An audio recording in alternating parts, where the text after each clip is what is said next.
نستعينه ونستغفره ونؤمن به ونتوكل عليه ونعوذ بالله من شرور أنفسنا ومن سيئات أعمالنا من يهده الله فلا مضل له ومن يضلله فلا هادي له ونشهد أن لا إله إلا الله وحده لا شريك له ونشهد أن سيدنا وسندنا ومولانا محمدا عبده ورسوله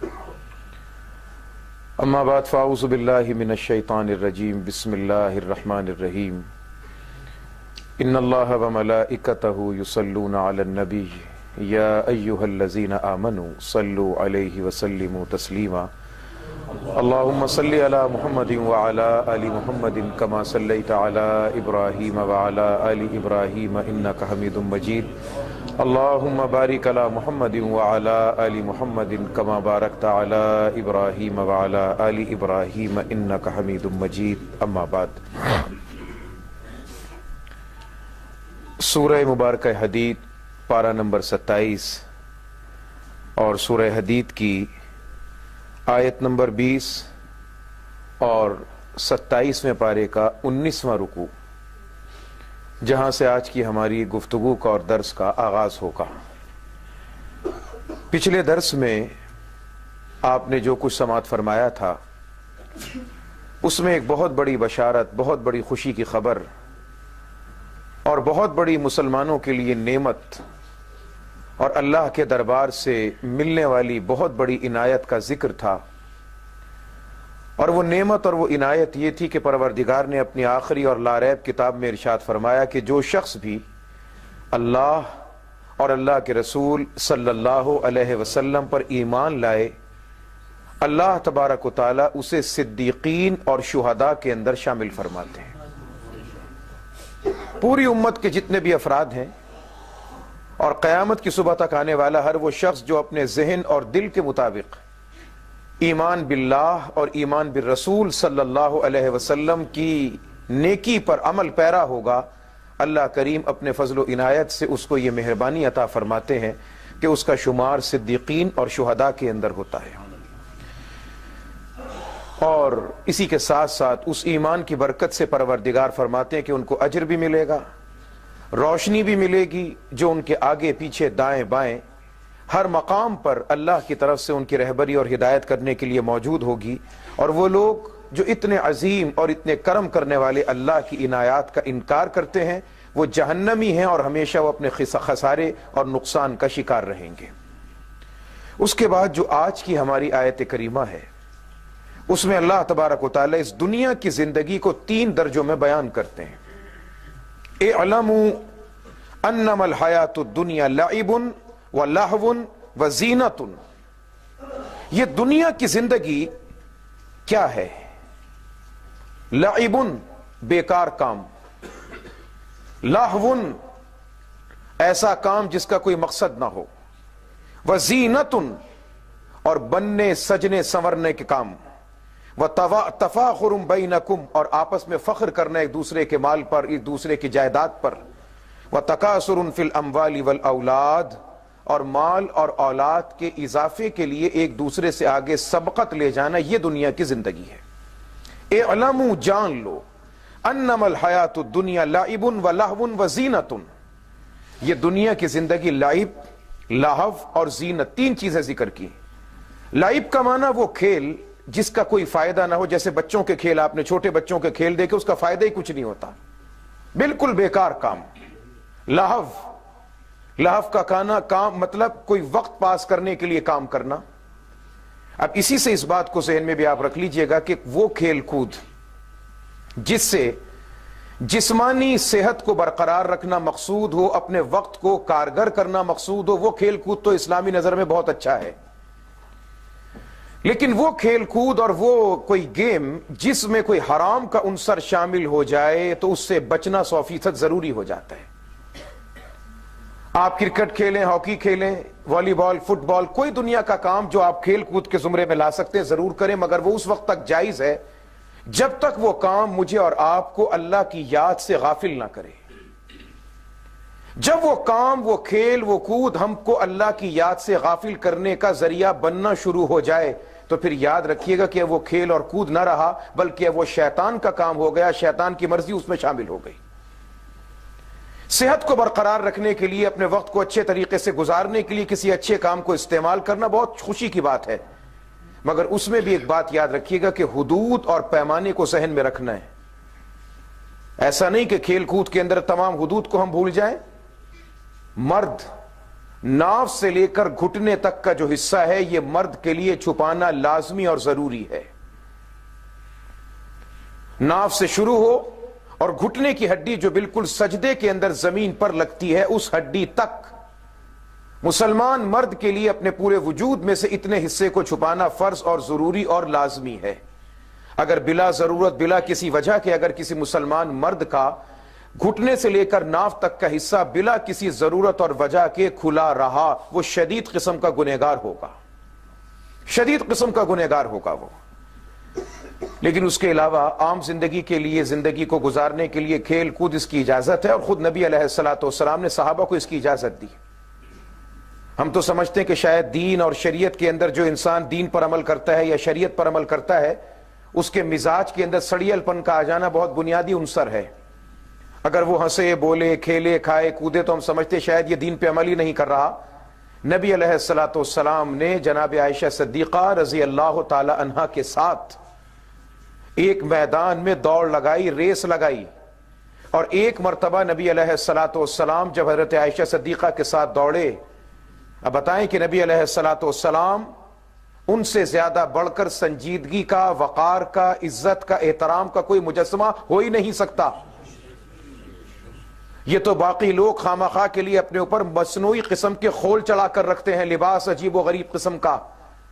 جو شخص دین کے ساتھ جڑ جاتا ہے، وابستہ ہو جاتا ہے، وہ اپنے آپ کو لوگوں سے نمایاں اور علیحدہ کرنا شروع کر دیتا ہے، عجیب و غریب قسم کے حونق جیسے اگلیے۔ کوئی پھلجڑی کی طرح، پٹاخے کی طرح تیزی کے ساتھ چلنے کو سمجھے گا یہ شریعت کا نام، کوئی اپنے آگے پیچھے 4-5 لوگوں کی فوج لے کر چلے گا، سمجھے گا یہ دین کا نام، کوئی اور بغداد کے چوروں جیسا حلیہ بنا کر چلے گا، وہ سمجھے گا یہ دین کا نام۔ کیا عام انسانوں کی طرح چلتے؟ عام کی طرح کیوں نہیں رہتے؟ کیا مصیبت آ گئی؟ کون سی برف باری پڑ رہی ہے؟ کیا ہو گیا آپ کو کہ پگڑی بھی ہے، اس پہ رومال بھی ہے، اور نہ جانے کیا حونق سا حلیہ بنا کے پھر رہے ہیں؟ نبی اکرم علیہ الصلوۃ والسلام صحابہ کرام کے بیچ میں اس طرح سے رہا کرتے تھے کہ فرق کرنا مشکل ہوتا تھا کہ ان میں سے نبی کون ہے، امتی کون ہے۔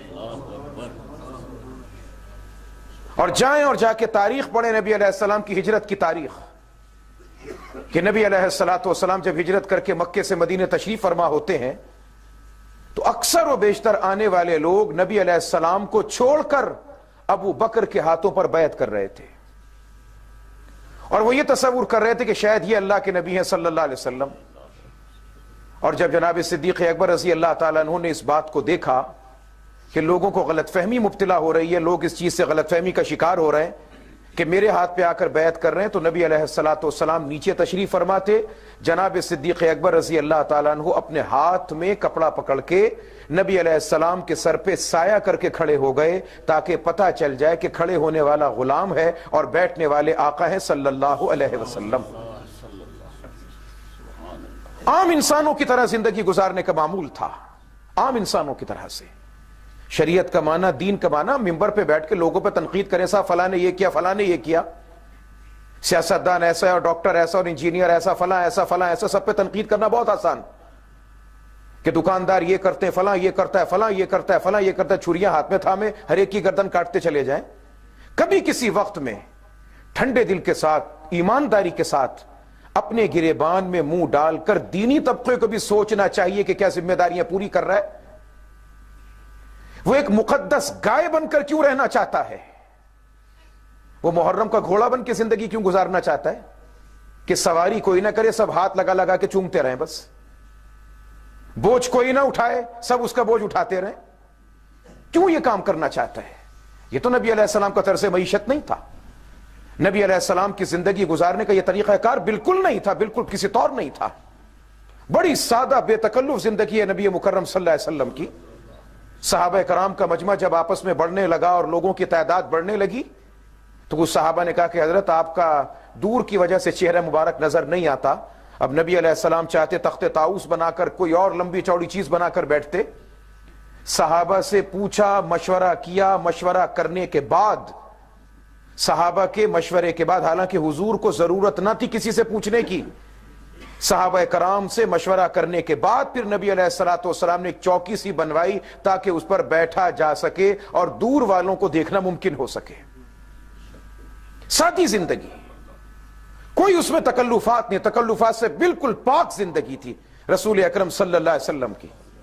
اس واسطے کہ تکلف میں سوائے تکلیف کے کچھ اور نہیں ہے. انسان جو اپنے اوپر ایک خول چڑھا لیتا ہے, خامخواہ کا خول چڑھا لیا بس, اور کچھ بھی نہیں. بے تکا خول اپنی زندگی پہ اپنے اوپر ایک ہیولہ سے سوار کر لیا. اب اس دائرے سے باہر نکلنا نہیں. بھئی ہر چیز کا ایک وقت ہوتا ہے, ہر چیز اپنے وقت میں اچھی لگتی ہے. اب آدمی عام زندگی میں گفتگو بھی کرنا شروع کرے, ایسے جیسے تجوید کے قرات کے قاعدے بیان کرنا شروع کر دیے. عام انسان سے بات چیت بھی یوں کرے جیسے جمعے کا بیان فرما رہے ہیں. تو بھئی ہر چیز کا ایک مقام ہوتا ہے, اپنے مقام پہ چیز اچھی لگا کرتی ہے. تو جناب رسول اکرم صلی اللہ علیہ وسلم کی حیات طیبہ بالکل سادہ, بالکل سادہ, بالکل سادی طرز زندگی نبی علیہ السلام کی. دین کا معنی سختی نہیں, دین کا معنی روکھا پن نہیں, دین کا معنی مسکراہٹ کو رخصت کرنا نہیں, دین کا معنی ماتھے پر بل ڈال کے دوسروں کو خوف زدہ کرنا نہیں, ڈریکولا کی شکل بنا کر. دین کا معنی اچھا پہننا, اچھا کھانے کا دروازہ خود پہ بند کرنا نہیں.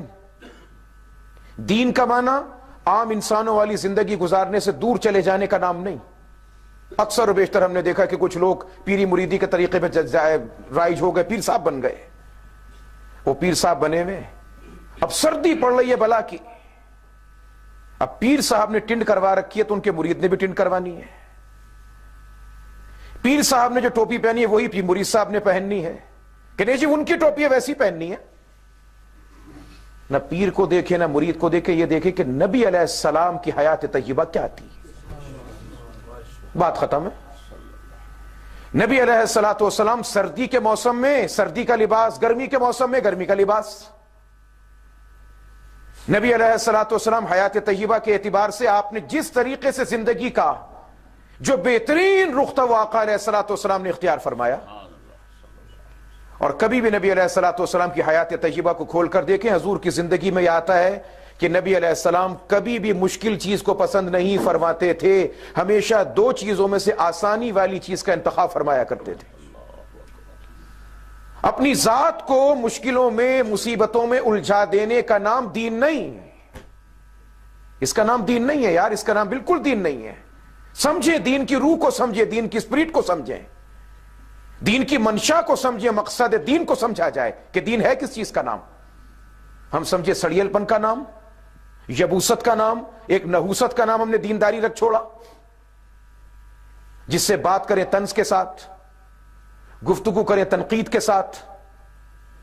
کوئی چھوٹا بچہ, معصوم بچہ جسے ابھی عقل نہیں, شعور نہیں, تمیز نہیں, جو بچہ اللہ نے اس کو تکلیف نہیں بنائی, اللہ نے نہیں کہا کہ اس پہ نماز فرض ہے, چھوٹا بچہ شکنے ٹخنے سے شلوار نیچے. بعض لوگوں کو تقوی کا حیضہ نہیں, معذرت کے ساتھ عرض کروں گا, حیضے کے بجائے حیض آنا شروع ہو جاتا ہے انہیں ماہواریاں شروع ہو جاتی ہیں. اس کی شلوار نیچے کیوں ہے؟ ہمارے سارے کے سارے دین کی بنیاد ٹخنے سے شروع اور کندھے پہ ختم بس. ارے اللہ کے بندو, دین اس سے بھی کچھ آگے کی چیز کا نام ہے, اس سے کچھ آگے کی چیز کا نام دین ہے.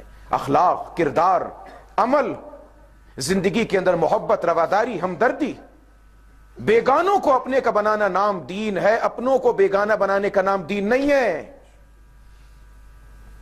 ہمارے کردار سے, عمل سے آج بہت بڑے المیہ کی بات, بہت بڑے المیہ کی بات ہے کہ وہ لوگ جو دین کے ساتھ وابستہ ہیں. میں اس لیے یہ بات آپ سے عرض کر رہا ہوں, کبھی آپ یہ سمجھے کہ جی مولوی صاحب مدرسے کے اندر وابستہ ہیں, مسجد کے ساتھ وابستہ ہیں تو لہٰذا اپنے والوں کی چھٹی. نہیں نہیں نہیں, المیہ کی بات, دکھ کی بات ہے کہ آج مساجد و مدارس کے ساتھ وابستگان, ان کی عملی زندگی دین سے دور تر ہم کو دکھلائی دیتی ہے.